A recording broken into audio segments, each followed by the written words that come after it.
अस्सलामु अलैकुम दोस्तों, आज की इस वीडियो में हम आपको हाफिज़ कुरान लड़की को कब्र के अंदर सांप के साथ क्यों दफना दिया गया।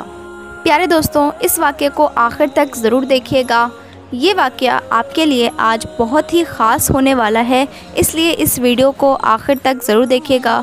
और अगर आप हमारे चैनल पर नए हैं तो इस चैनल को सब्सक्राइब कर दें और लाइक कर दें। प्यारे दोस्तों, तेज़ बारिश हो रही थी।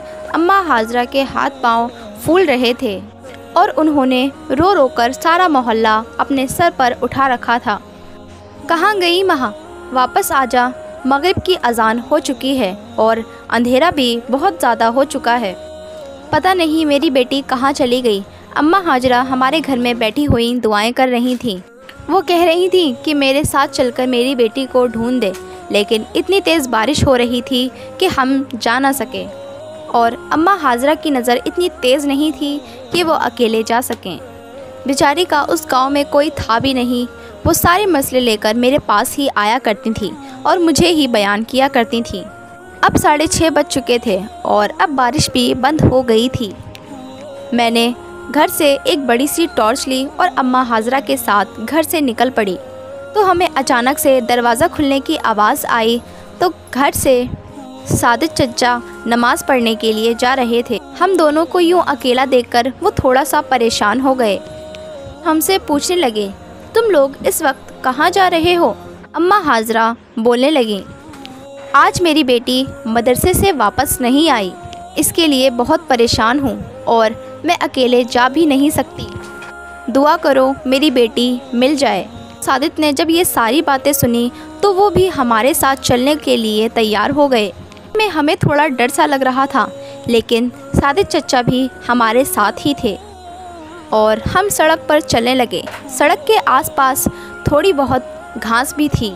तीनों को तो माँ की फ़िक्र खाई जा रही थी कि कैसे भी करके माँ मिल जाए। फिर अचानक से हमें चीख की आवाज़ सुनाई दी। ऐसा लग रहा था जैसे कोई रो रहा हो। अम्मा हाजरा की नज़र तो कमज़ोर थी, लेकिन कान बहुत ही तेज़ थे। फिर अम्मा हाजरा बोलने लगी, मुझे अपनी बेटी की आवाज़ सुनाई दे रही है, लग रहा है वो यहीं कहीं है। तो तीनों लोग ढूंढने लगे।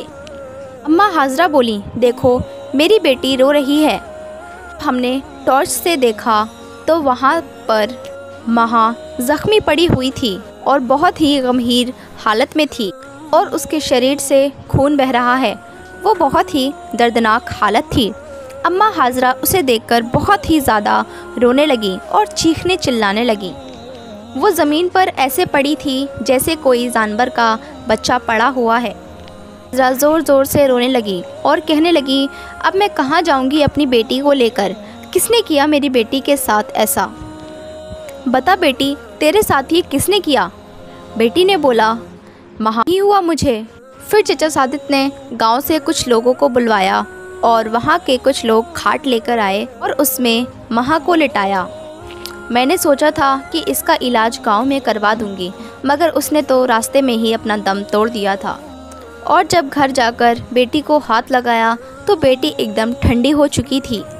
लगी मैं कितनी बदनसीब माँ हूँ, किसने मेरी हाफिज़ कुरान बेटी के साथ ऐसा किया। अब पूरे गांव वालों को पता चल चुका था कि बेटी के साथ बहुत बड़ा हादसा हो चुका है, लेकिन वहाँ पर तो लोग अजीब अजीब तरह की बातें करने लगे।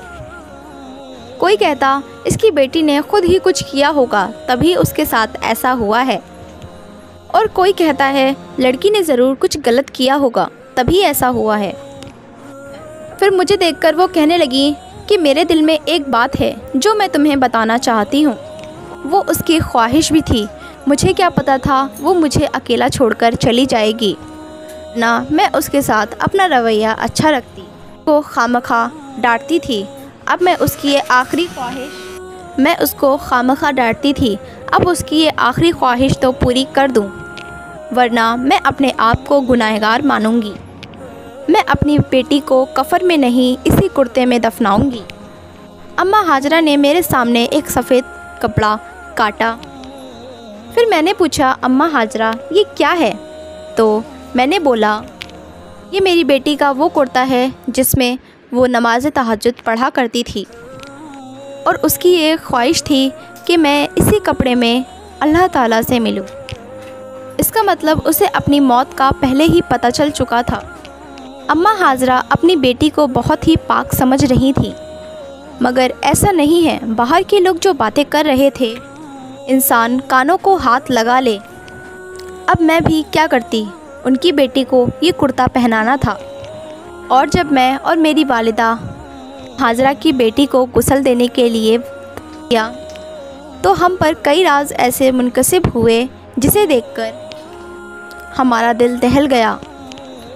ہم نے بڑی ہی مشکل سے اماں حاضرہ کی بیٹی کو غسل دیا۔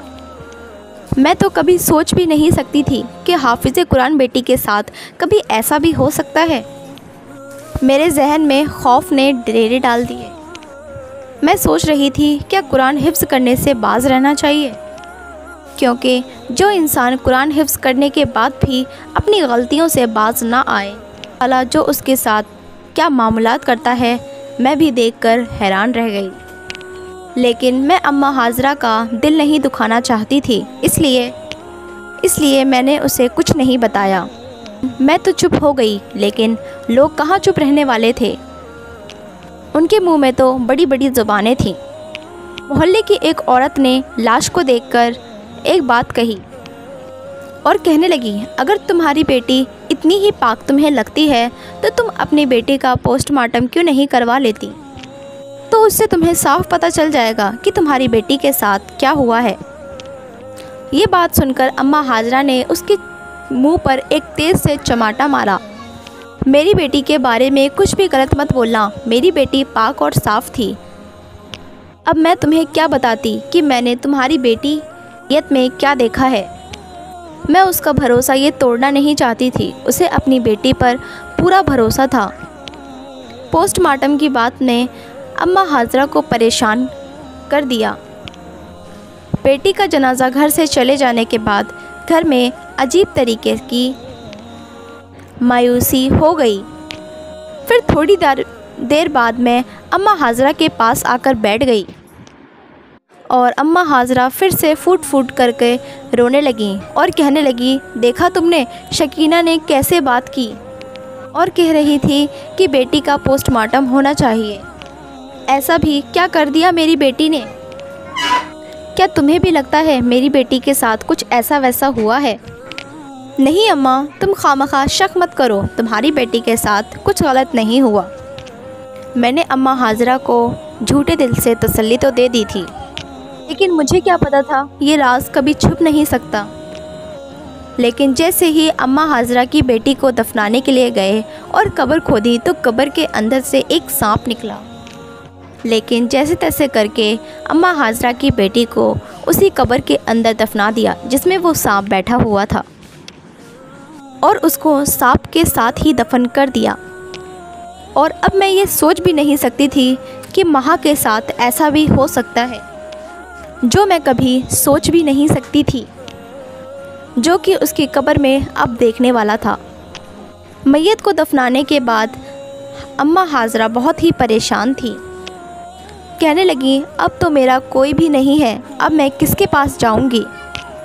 پھر اماں حاضرہ مجھ سے کہنے لگیں کہ میرے ساتھ میری بیٹی کی قبر پہ چلو، میں وہاں پر رونا چاہتی ہوں۔ میں نے کہا، اب رات ہو چکی ہے، اس وقت قبرستان پر نہیں جاتے۔ میں نے اسے خوب سمجھایا، مگر وہ سمجھی نہیں اور چلنے کے لیے بولنے لگی، نہیں مجھے جانا ہے، مجھے اپنی بیٹی کی قبر پر جانا ہے۔ پھر میں نے اپنی والدہ سے طلب کی اور اماں حاضرہ کے ساتھ چلی گئی۔ ہم لوگ قبرستان کی طرف نکل پڑے۔ ٹھنڈی ٹھنڈی ہوائیں چل رہی تھیں۔ اماں حاضرہ مجھ سے عجیب سے سوال پوچھنے لگی۔ اماں کے اس طرح کے سوال سن کر مجھے اماں حاضرہ پر بہت ہی زیادہ ترس آ رہا تھا، لیکن اب میں بھی کیا کر سکتی تھی؟ اب میں یہ نہیں جانتی تھی کہ اس کے بعد ایک اور قیامت ٹوٹنے والی ہے۔ 5 منٹ بعد ہی قبرستان آ گئی۔ اگر آپ کو اس کے آگے بھی یہ واقعہ پورا جاننا ہے تو اس کا پارٹ 2 ضرور دیکھیں۔